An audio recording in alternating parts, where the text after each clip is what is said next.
Anas bin Malik masih dalam usia belia saat ibunya yang bernama Al-Gumaisyah mengajarkan kepadanya syahadatain atau 2 kalimat syahadat. Al-Gumaisyah mengisi hati Anas untuk mencintai sang Nabi pembawa ajaran Islam yang bernama Muhammad bin Abdillah alaihi afdhalus salatu wassalam. Anas pun langsung tertarik untuk mendengarkan. Tidak mengherankan, terkadang telinga dapat membuat seseorang menjadi jatuh cinta sebelum pandangan mata menyaksikan. Betapa anak yang masih dalam usia belia ini berharap untuk pergi menjumpai nabinya yang berada di Mekkah, atau Rasul Shallallahu Alaihi Wasallam berkenan untuk mengunjungi mereka di Yathrib agar ia puas melihatnya dan bergembira karena telah berjumpa dengannya.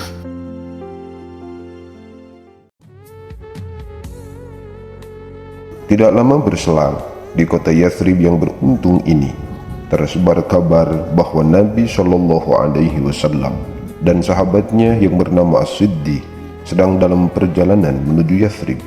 Maka setiap rumah menjadi ceria karenanya. Setiap relung hati manusia pun menjadi gembira dibuatnya. Semua mata dan hati manusia menjadi tertarik untuk menanti perjalanan yang disusuri oleh Nabi Shallallahu Alaihi Wasallam dan sahabatnya menuju kota Yathrib. Di suatu pagi yang cerah dan segar, beberapa orang pria di kota Yathrib berteriak seraya mengatakan bahwa Muhammad dan seorang sahabatnya hampir tiba di Madinah. Serentak, beberapa orang pria dewasa bergerak menuju jalan yang disusuri oleh Nabi Shallallahu Alaihi Wasallam. Mereka semua bergegas secara berbondong-bondong, berlari menghampiri Nabi Shallallahu Alaihi Wasallam, dan di antara mereka juga banyak anak dalam usia belia yang dengan wajah berseri dan hati bahagia pergi menyongsong kedatangan sang Nabi Shallallahu Alaihi Wasallam. Di barisan para anak usia belia tersebut terdapat seorang anak yang bernama Anas bin Malik Al-Ansari.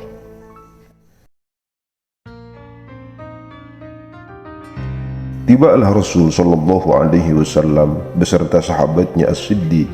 Mereka berdua tiba dengan sambutan meriah yang diberikan penduduk Madinah yang penuh sesak, terdiri dari para pria dewasa dan anak-anak. Sedang para ibu dan gadis berada di atap rumah. Memandang dari kejauhan datangnya sang Rasul, mereka bertanya-tanya, "Yang mana Rasul? Yang mana Rasul?" Hari itu menjadi sejarah. Anas masih terus mengenangnya hingga pada usianya yang lebih dari 100 tahun.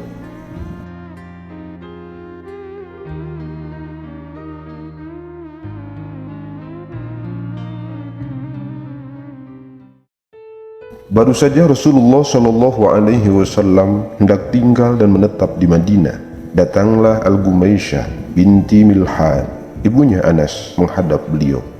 Al-Gumaisyah membawa anaknya yang masih kecil yang diajak untuk menghadap Rasulullah Shallallahu Alaihi Wasallam.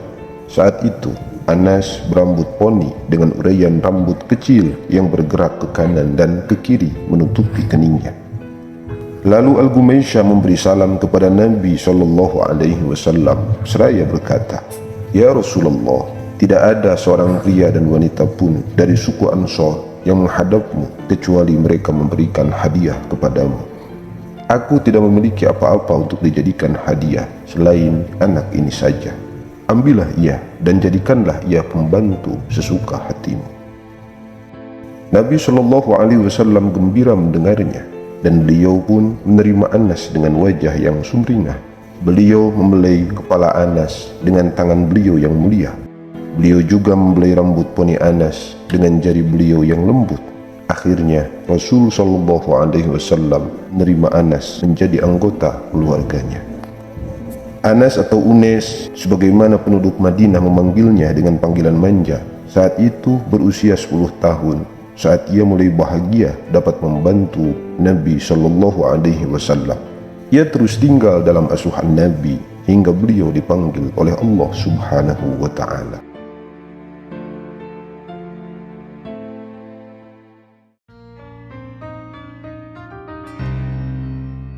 Anas mendampingi Nabi Shallallahu Alaihi Wasallam selama 10 tahun. di mana ia mendapat petunjuk langsung dari Nabi Shallallahu Alaihi Wasallam untuk mensucikan dirinya. Ia juga menerima seluruh hadis Rasulullah sehingga memenuhi ruang dadanya. Anas juga mengetahui kondisi, cerita, rahasia, dan kebiasaan terpuji beliau yang jarang diketahui oleh orang lain. Anas dalam pergaulannya dengan Nabi Shallallahu Alaihi Wasallam mendapatkan apa yang tidak didapat oleh seorang anak dari ayahnya. Ia juga menemukan dari keagungan sifat Rasul yang membuat seluruh dunia merasa iri kepadanya. Anas berkata, Rasulullah Shallallahu Alaihi Wasallam adalah manusia yang paling baik akhlaknya. Beliau adalah manusia yang paling lapang dada dan beliau adalah manusia yang paling penyayang. Beliau pernah menyuruhku untuk membeli sesuatu dan aku pun keluar untuk membelinya. Di tengah jalan, aku berniat untuk bermain bersama para anak-anak di pasar. Dan aku tidak melakukan apa yang diperintahkan oleh Rasul padaku. Saat aku sudah bertemu dengan anak-anak tadi, aku merasakan ada seseorang yang berdiri di belakangku dan ia menarik bajuku. Aku menoleh ke belakang.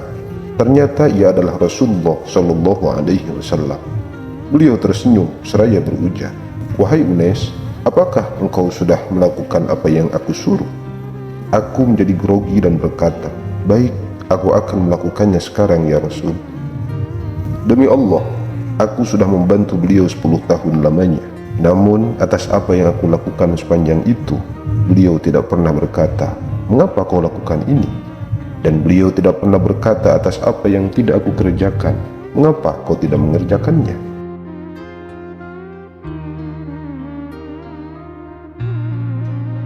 Rasulullah Shallallahu Alaihi Wasallam jika memanggil Anas, maka beliau memanggilnya dengan panggilan manja dan kasih sayang. Terkadang beliau memanggilnya dengan Unes, kadangkala beliau memanggilnya dengan anakku. Seringkali Rasulullah memberikan nasihat dan ujangan yang memenuhi relung hati dan sanubari Anas. Salah satunya adalah, "Wahai anakku, bila kau mampu berada di pagi hari dan sore hari tanpa ada dengki di hatimu pada siapapun, maka lakukanlah. Wahai anakku, yang demikian adalah termasuk sunnahku. Barang siapa yang menghidupkan sunnahku, maka ia telah mencintaiku. Barang siapa yang mencintaiku, maka ia akan berada di surga bersamaku. Wahai anakku, jika kau masuk ke dalam rumah, ucapkanlah salam, karena itu akan membawa keberkahan bagimu dan juga bagi penghuni rumahmu."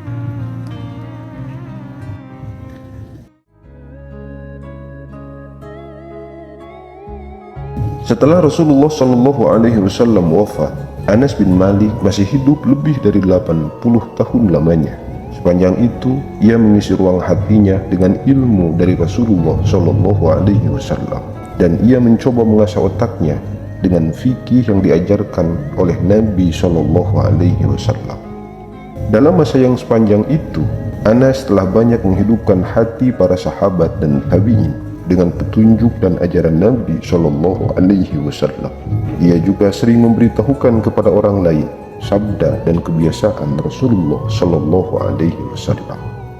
Dalam usia panjang yang dimilikinya ini, Anas menjadi referensi bagi kaum muslimin saat itu. Mereka akan mengadukan permasalahan kepadanya setiap kali mereka merasakan kesulitan. Setiap kali merasa bingung memutuskan suatu persoalan hukum, mereka datang kepada Anas dan percaya atas apa yang ia putuskan. Salah satunya adalah sebagian orang yang memperdebatkan masalah agama tentang kebenaran adanya telaga Nabi Shallallahu Alaihi Wasallam di hari kiamat. Mereka bertanya kepada Anas tentang hal tersebut. Anas pun berujar, "Aku tidak pernah menduga bahwa aku akan hidup untuk melihat orang-orang seperti kalian yang memperdebatkan masalah telaga Rasul. Telah banyak wanita-wanita tua sebelumku, di mana setiap kali ia melakukan sholat, pasti ia berdoa kepada Allah agar diberikan air minum dari telaga Nabi Shallallahu Alaihi Wasallam."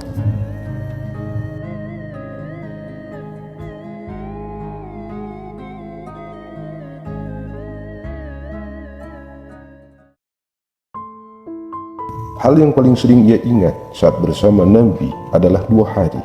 Hari pada kali pertama ia berjumpa dengan Nabi dan hari di mana beliau wafat pada terakhir kalinya.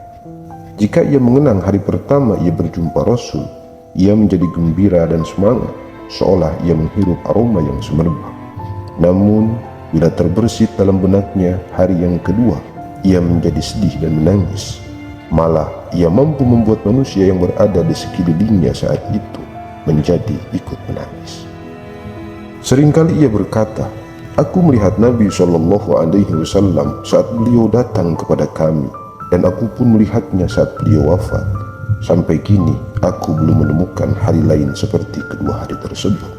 Pada hari beliau datang ke Madinah, beliau mampu menerangi semuanya, dan pada hari ia hampir melangkah menuju sisi Tuhannya, maka seolah semuanya menjadi gelap. Kali terakhir aku melihat beliau adalah hari Senin di saat tirai kamar beliau dibuka. Aku melihat wajah beliau seolah lembaran kertas. Saat itu semua orang berdiri di belakang Abu Bakar seraya memandang ke arah beliau. Hampir saja mereka tak kuasa menahan diri. Lalu Abu Bakar memberi isyarat kepada mereka untuk tenang, dan wafatlah Rasulullah SAW di penghujung hari itu. Kami belum pernah melihat pemandangan yang lebih menakjubkan hati kami melebihi wajah beliau saat kami mengubur jasad beliau dengan tanah.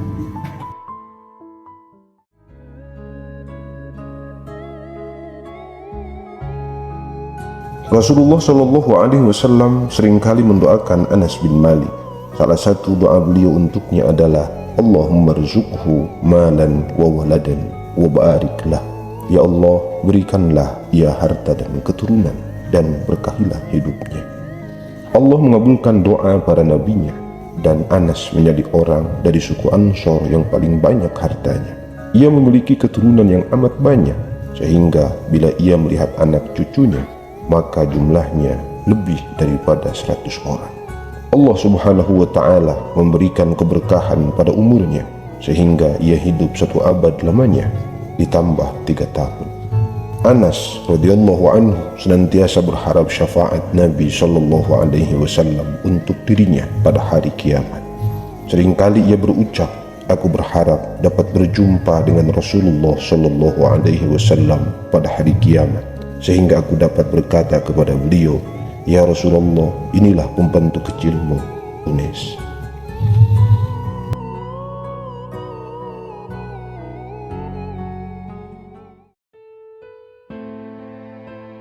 Ketika Anas mulai jatuh sakit menjelang kematiannya, ia berujar kepada keluarganya, talkinkanlah aku kalimat la ilaha illallah Muhammadur Rasulullah. Ia terus mengucapkan kalimat itu hingga ia meninggal dunia. Ia berwasiat kepada keluarganya tentang sebuah tongkat kecil milik Rasulullah SAW agar tongkat tersebut dikuburkan bersamanya. Maka tongkat itu pun diletakkan di sisi tubuh dan bajunya.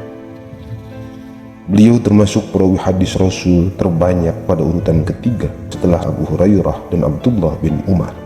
Semoga Allah Subhanahu wa Ta'ala membalas kebaikan dirinya dan ibunya yang bernama Al-Qumaisyah atas jasa baik yang mereka lakukan terhadap Islam dan kaum muslim.